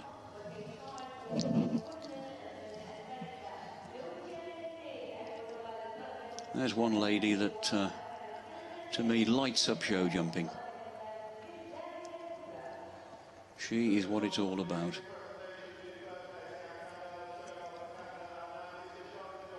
So consistent, great team of horses, rides them brilliantly, just exudes happiness and well-being, and on great terms with the horses. And what a team of photographers there. Good to see this crowd staying here right to the end to watch this presentation. And of course, this is the presentation of the final leg of the Global Champions Tour. We get the overall presentation of the leading points winners, who of course, as we've said, share the lion's share of €1 million. Huge, unprecedented prize fund, won for the second year by, of course, Scott Brash. Lap of honour time now for the winners of this final leg, and three delighted people. Great performance there from Jan Kandel. I mean, he had a real bad day yesterday. Had about 4 fences down on that mare, and she's come out today and jumped proper for him. Really made a good job of it. He gave her a great ride, and the great mare that she is, she bounced back from a dreadful round yesterday to a really sterling performance tonight. It wasn't her night to take these two on against the clock, which didn't suit her. But Jan gave it his best shot. And he would be, I'm sure he'd be delighted with third anyway.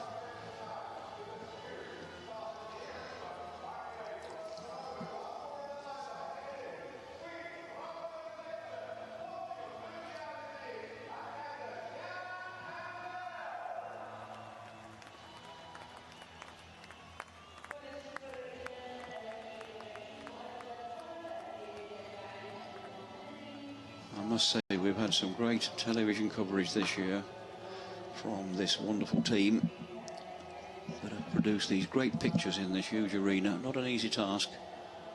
Some very human moments, some very exciting moments, some very dramatic ones this evening as well. And a great result for everyone that was here, and hopefully for all our viewers worldwide. Cannot have been easy for some people worldwide to have watched this series at times, and particularly right from out here in the Middle East. We're broadcasting, of course, to different time zones all over the world, live streaming. And we'll continue to do so, of course, next year as well, starting in the spring.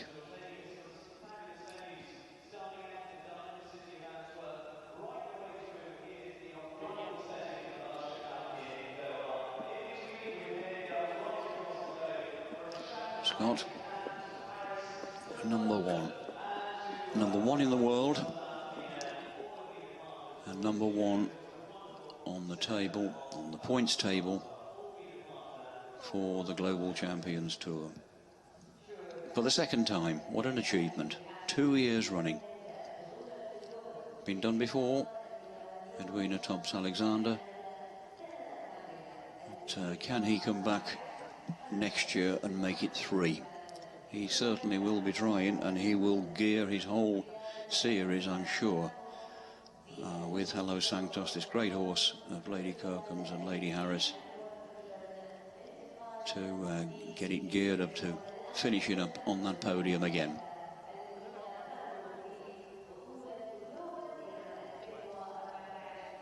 What a stadium.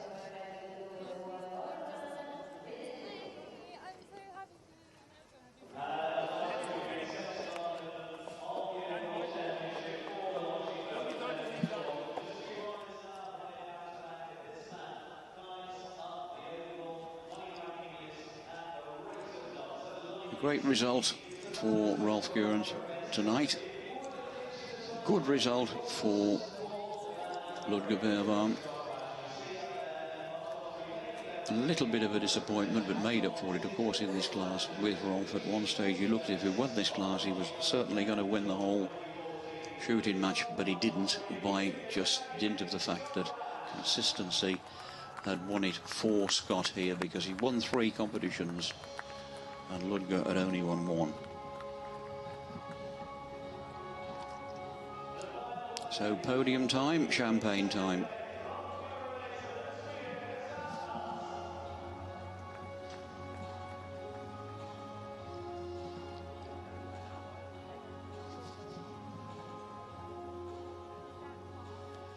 Grand horse.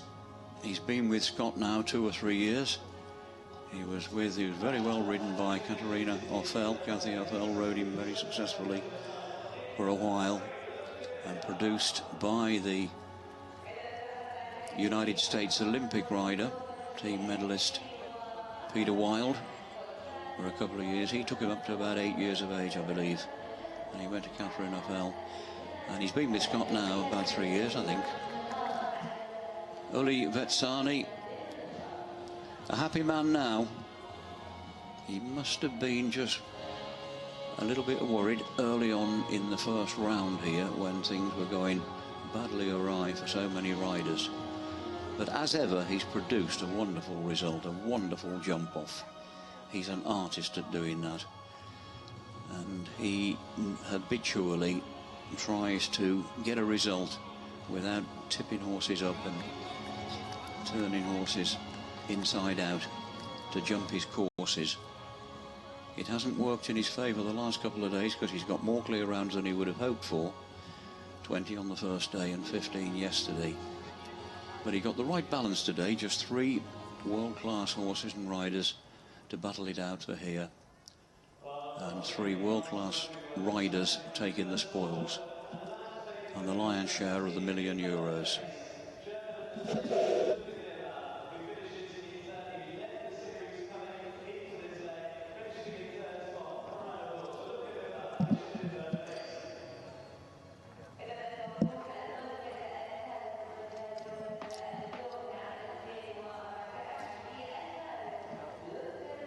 Applause there for the bronze medalist overall, Ludger Beerbaum of Germany. Ludger now just slightly the wrong side of 50 rather, but as fit and active as ever, and riding obviously as well as ever. A great tactician, works at his horses, a great trainer.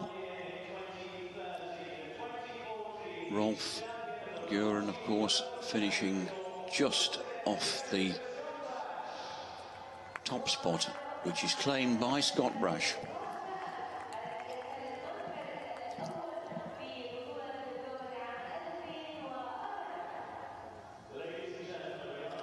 And that's a great picture for all 3 of them forevermore. That's in the record books, and they can't take it away from that young man. That's 2. How many more will he win?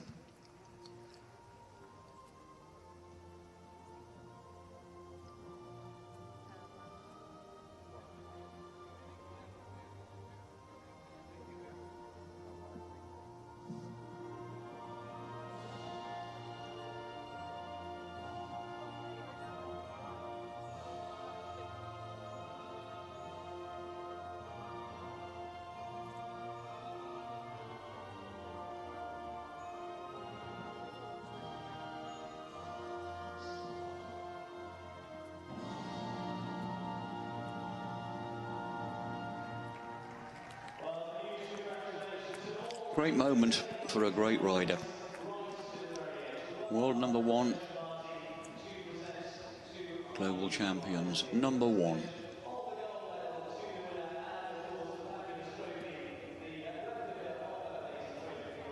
And there is the trophy for the Longines Global Champions Tour overall winner of all the competitions throughout the season since last April, culminating in this great final here in Doha, in Qatar.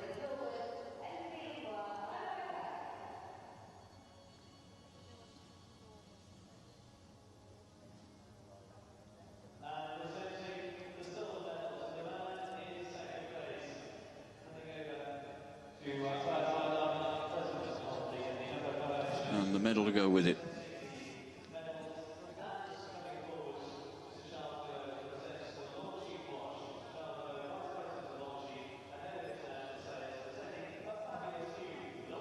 Monsieur Villot,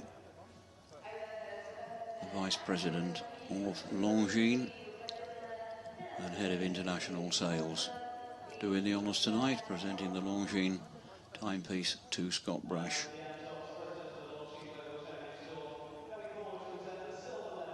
Silver medal there presented by Jan Tops to Sweden's former European champion, Rolf-Göran Bengtsson. And what more can you say about the bronze medalist there, Ludger Beerbaum? Doesn't need any repeating, does it really? A timepiece for all three. Beautiful Longines watch for all three, first three on the podium there.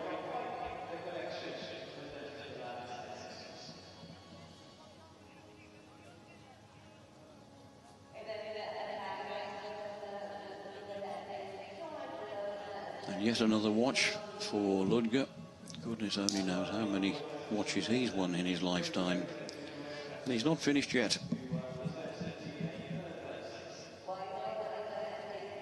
I interviewed him a little while ago in the Global Champions Tour in Valkenswaard, and he was wonderful company to went through the whole history of his life, and he really sort of intimated to me that he's not giving up just yet, but he knows there's got to be a time to call it a day, and it probably will be if he's successful enough to get to the next Olympics. I think he would love to do that in Rio and then maybe call it a day. I don't know. That was the impression I got.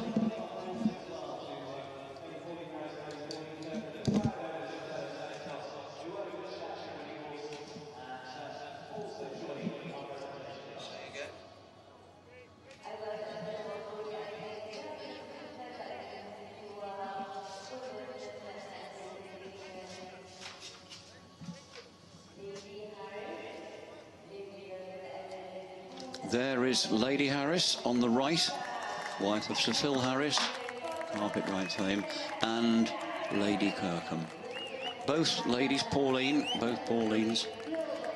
And what a wonderful week they've had here. They've enjoyed the weather here. They've been by the pool every day and on the beach, soaking up some of the sunshine here. I said to Lady Pauline last night, "Where's Phil?" And she said, "Oh, I've left him at home trying to earn some money to pay for this lot." Well, I don't think he'll need to earn quite so much money now. A lot in the kitty here tonight. But all joking apart, they've had the two ladies obviously have a great time and been out here with some of their family as well. Very approachable. Did a wonderful interview with Scott, with the horses, just yesterday for Steve Wilde and our production team. And there's another lovely photograph. And I'm sure the two husbands will be watching avidly at home, whatever time it may be. But it's early evening in London, about 6:30. 9:30 just gone here in Doha.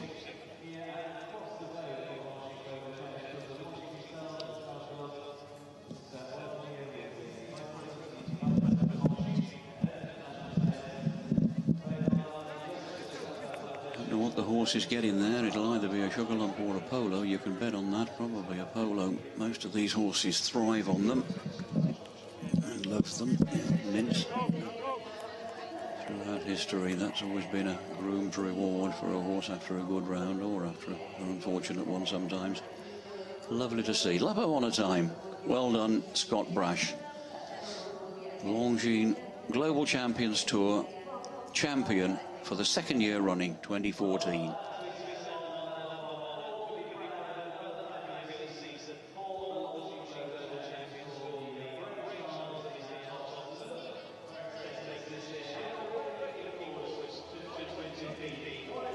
And away goes Scott on this final lap of honour.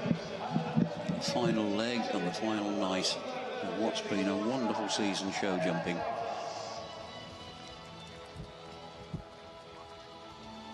And particularly, of course, for the Longines Global Champions Tour, which will have a long rest now. Everybody will be planning towards next year. So many riders and horses are programmed with this great series in mind. There's also, of course, to think about the Furaccia FEI Nations Cup series, which always takes a big part of riders' seasons up.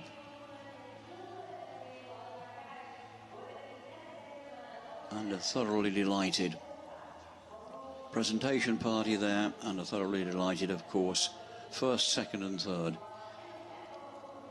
Justice to me has been done there, because those three guys really do deserve to be first, second and third in no particular order.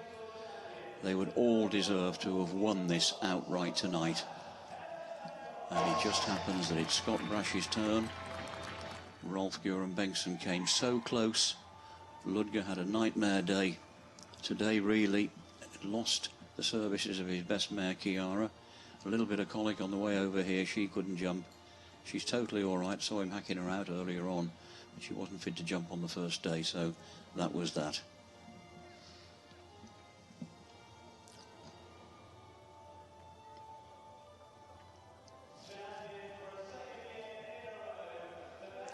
Ludger, right back to the Seoul Olympics goes his career. Gold medalist, of course, in Barcelona in '92. So 4 years before that, rode the reserve horse to help the German team win the gold medals. Unbelievable performance.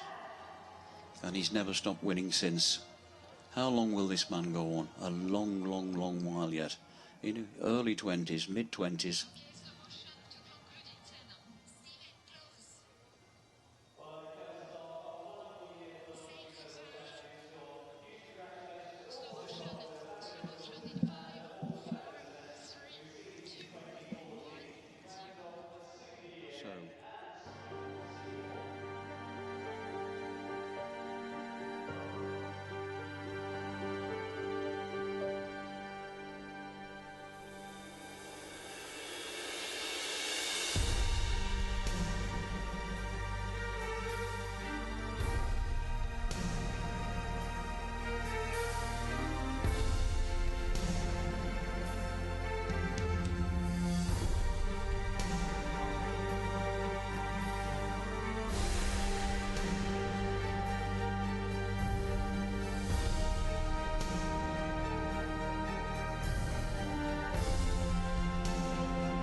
So with those concluding shots, all it takes now is for me to say thank you very much indeed for joining us, and on behalf of all our production company here, the whole team here in Doha, who worked so hard to put on this this great show, and this television presentation. Thank you very much indeed, worldwide, for joining us, and we look forward to your company again on the Longines Global Champions Tour in 2015. Bye for now.